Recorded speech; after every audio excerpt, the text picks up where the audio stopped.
In the second part of the cobalt lab, we're going to measure the kinetics of aquation over a cobalt ethylene diamine dichloro complex. You will be assigned to a certain temperature water bath. The water bath should have been turned on and warmed up. The instructor may have already placed 100 milliliters of 0.1 molar nitric acid in the water bath, where it has to come to calibration for 10 minutes.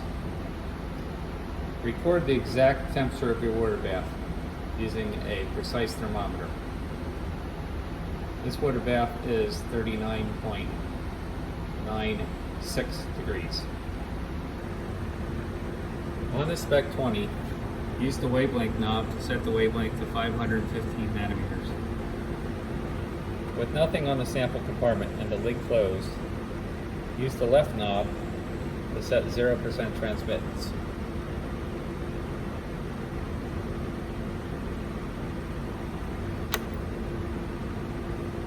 Then place the cuvette with the white line facing you and fill at least as far as the circle into the sample holder. Close the lid. This cuvette has just distilled water in it. Use the right knob to set 100% transmittance. We've now done a 2-point calibration of your spectrometer. On an analytical balance, tear a blue weigh boat and weigh out about 0.4 grams of the green crystals that you made in a previous week of the cobalt lab. Record the exact mass in your notebook.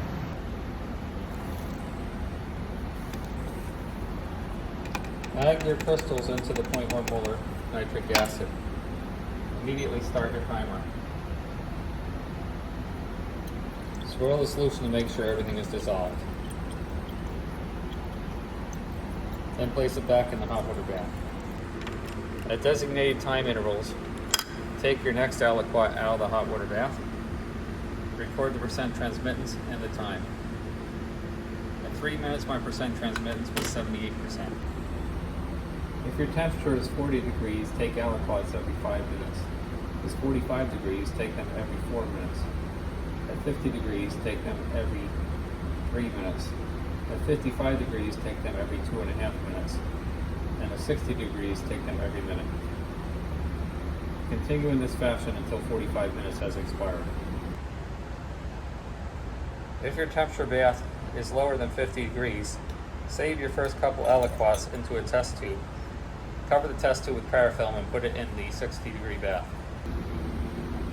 Remember that after the first 2 aliquots, you're always going to put your aliquot back into the Erlenmeyer flask. Continue in this fashion for 45 minutes. After 45 minutes, your solution should have changed from green to pink in color. Here are the data for this particular kinetics run.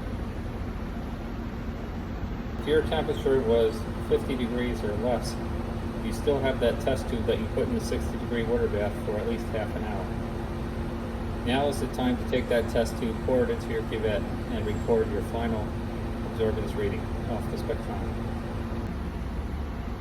This final reading is what we're going to call infinite time. In this case, the reading was 22% transmittance. Work up your data as described in the Excel spreadsheet analysis portion of your lab manual. Be sure to clean up after you're done. The green crystals go in the waste container that's in the fume hood. The solution can go down the drain.